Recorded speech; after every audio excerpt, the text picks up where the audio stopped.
When the UN inspectors were on the ground in Damascus, their findings were seen as a possible trigger for American military action. The deal reached over the weekend in Geneva means that's no longer the case. But with Washington and Moscow still arguing over who carried out the August the 21st attack, their report is considered vital.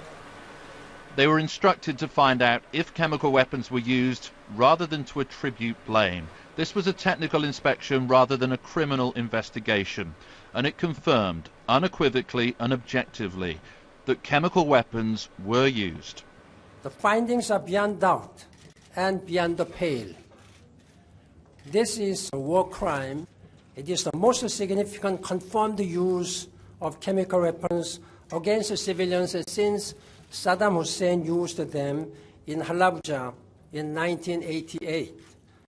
So what do we know from the chemical weapons inspector's report? First of all, blood and soil samples have confirmed that the chemical weapon used was sarin. Sarin was also found on remnants of the missiles. Civilians were targeted on a large scale. 3 areas came under fire. These surface-to-surface missiles arrived from the northwest, but the report doesn't go into who controls these areas.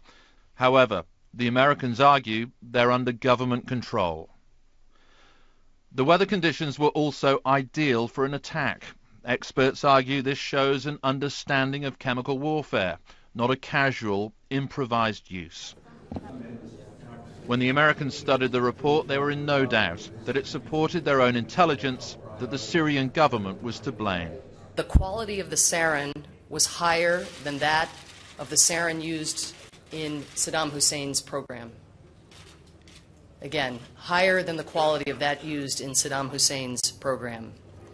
We got a chemical weapons specialist to study the report's findings. She said the evidence points to the Assad regime carrying out the attack. There are 3 things that point to the Syrian government in this report. So the first is that the kind of chemical weapon that was used is consistent with what we know about the Syrian government stockpile, sarin. The second is that at least one of the munitions came from the northwest, which are regime-controlled areas. And the third is that the munitions used are the kind that are designed to carry a liquid fill or a chemical agent. But the Russians still claim that the Syrian opposition orchestrated the attack to bring America into the war on their side.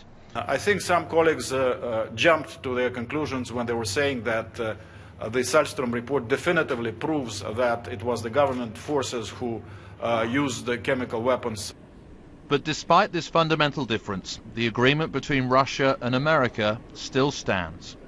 Nick Bryant, BBC News, at the United Nations in New York.